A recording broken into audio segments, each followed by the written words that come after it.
Welcome to আলো blog. আলো ব্লগের নতুন আরেকটি ভিডিওতে সবাইকে স্বাগত জানাই।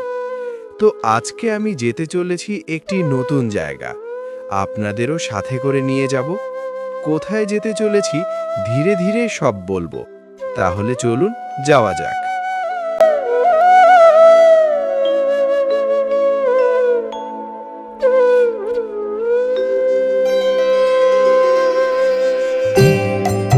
আমি এখন চলে এসেছি স্টেশনে। তোমরা দেখতেই পাচ্ছ আমি এখনো স্টেশনে চলে এসেছি। স্টেশন থেকে টিকিট কাটব। আমি ওখানে একা যাব না, আমার বন্ধু যাবে সাথে, আর কিছু বন্ধু অলরেডি সেখানে পৌঁছে গেছে। তো তোমরা সবাই দেখতে পাচ্ছ আমি ট্রেনের টিকিট কেটে নিয়েছি। তো টিকিট কাটার পর ট্রেন চলে এলো, আর ট্রেনে বসে পড়লাম। ট্রেন বেশ ফাঁকাই ছিল, বেশ সুন্দর হাওয়া দিচ্ছিল। এই গরমের ভাব, এখন তো শীত চলে গিয়ে অলরেডি গরম পড়া শুরু হয়েছে। তো ট্রেন থেকে বাইরের দৃশ্যটা দেখতে দেখতে যাচ্ছিলাম, বেশ ভালো লাগছিল। সবুজ গাছপালা, প্রকৃতির ভেতর থেকে যাচ্ছি, একটি অন্যরকম অনুভূতি। তো আজকে কোথায় যাচ্ছি চলো তোমাদেরকে সেটা বলেই দেই। আজকে যাচ্ছি ঠাকুরনগর মেলা বা মতুয়া মেলা। তো আমি সাধারণত বেশিরভাগ যাতায়াত করি বিভূতিভূষণ স্টেশন থেকে, তোমরা সেটা সবাই জানো। তো বিভূতিভূষণ স্টেশনের পরে আসে চাঁদপাড়া, তারপর ঠাকুরনগর।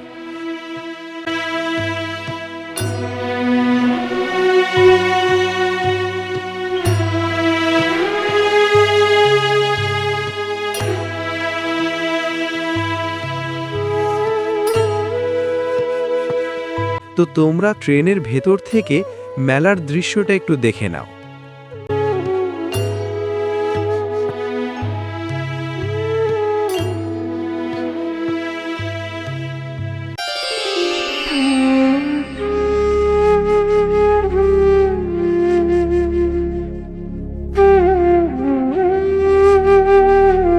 তো আমি ট্রেন থেকে নেমে গেছি।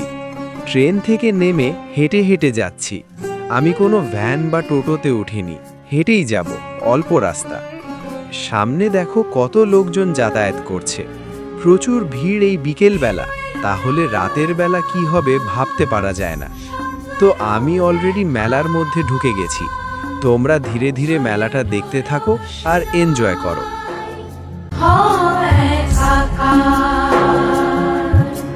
চাঁদ তার পাশে থেকো সাথী হয়ে, চাঁদ তার পাশে থেকো সাথী হয়ে, এ রঙিন ভালো। আর এই মেলাতে ওঠে প্রচুর প্রচুর জিনিস, যেমন কাঁসার থালা, পুজোর বাসন থেকে শুরু করে ঠাকুরের বিভিন্ন ফটো, মূর্তি, শঙ্খ, শাখা ইত্যাদি, কাঁচি, বটি, লোহার জিনিস আরও ইত্যাদি। তোমাকে ভেবে জীবন নাও বুঝি না। তো তারপর আমি চলে গেলাম যাদের উপলক্ষে মেলা, সেখানে শ্রী শ্রী গুরুচাঁদ ঠাকুরের মন্দিরে।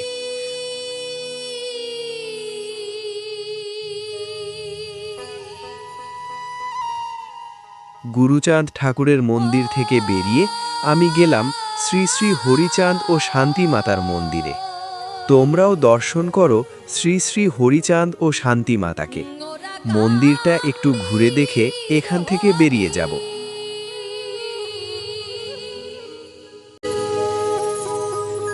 ওরে আমার অন্তর মাঝে এক তারাতে,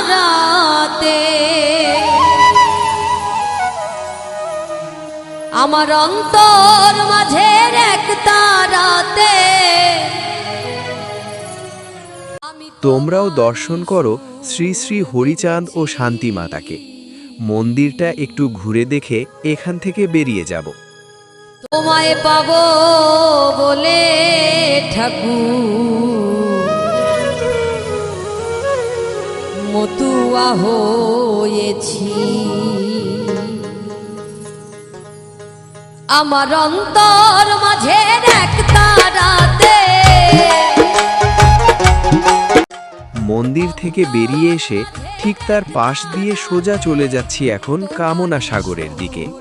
যেখানে শ্রী শ্রী হরিচাঁদ ঠাকুরের জন্মতিথি উপলক্ষে মধুকৃষ্ণ ত্রয়োদশী তিথিতে সকল মতুয়া ভক্তবৃন্দ মহাস্নানের রতি হয়। তো তোমরা সবাই এখন দেখতে পাচ্ছ সেই কামনা সাগর। এই কামনা সাগরের সামনে থেকে একটু ভিডিও করেই চলে যাব মেন মেলার দিকে।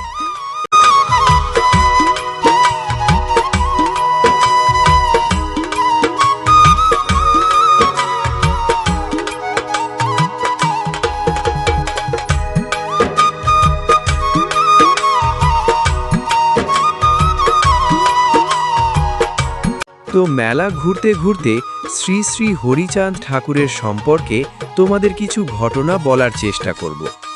প্রথমেই বলি, শ্রী শ্রী হরিচাঁদ ঠাকুরের জন্মস্থান ছিল বর্তমান বাংলাদেশের গোপালগঞ্জ জেলার অন্তর্গত ওরাকান্দিতে। সেখানেই শ্রী হরিচাঁদ ঠাকুর জন্মগ্রহণ করে এবং মধুর কৃষ্ণ ত্রয়োদশীতে মাতা অন্নপূর্ণার কোলে এই 12 দিনেই জন্মগ্রহণ করে শ্রী শ্রী হরিচাঁদ ঠাকুর। এবং শ্রী শ্রী হরিচাঁদ ঠাকুরের মূল উদ্দেশ্য ছিল নিচু নমশূদ্র জাতিকে সর্বস্তরে প্রতিষ্ঠা করা। ব্রাহ্মণ সমাজের অত্যাচারে যখন নমশূদ্র জাতি উপর তাদের সমস্ত অধিকার থেকে বঞ্চিত হচ্ছিল, তখনই শ্রী শ্রী হরিচাঁদ ঠাকুরের আবির্ভাব ঘটে। আমার যেটুকু জানা ছিল সেটুকুই তোমাদের সাথে শেয়ার করলাম। এরপরে তোমরা ধীরে ধীরে মেলাটা দেখতে থাকো, আশা করি ভালো লাগবে। রাতে জপমালা করেছি, তোমায় পাবো বলে ঠাকুর মতুয়া হয়েছি। আমি তোমায় পাবো বলে ঠাকুর মতুয়া হয়েছি।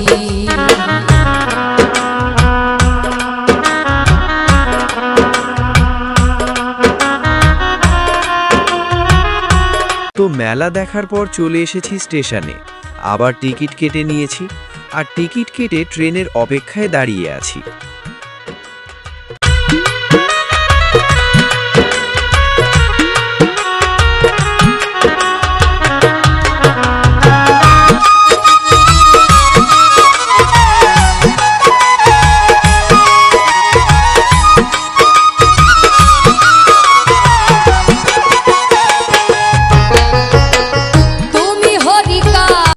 ফাইনালি ফেরা ট্রেনও চলে এলো। ট্রেনে উঠে পড়লাম। ট্রেনের ভেতর থেকে রাতের বেলা মেলার দৃশ্যটা তোমরা নিশ্চয়ই দেখো। কেমন লাগে একটা কমেন্ট করো। অট্টালিকা বাসো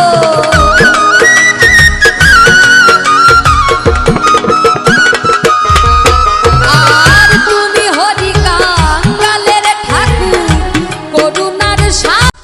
ভিডিওটি ভালো লাগলে লাইক, কমেন্ট, শেয়ার করবেন। ধন্যবাদ।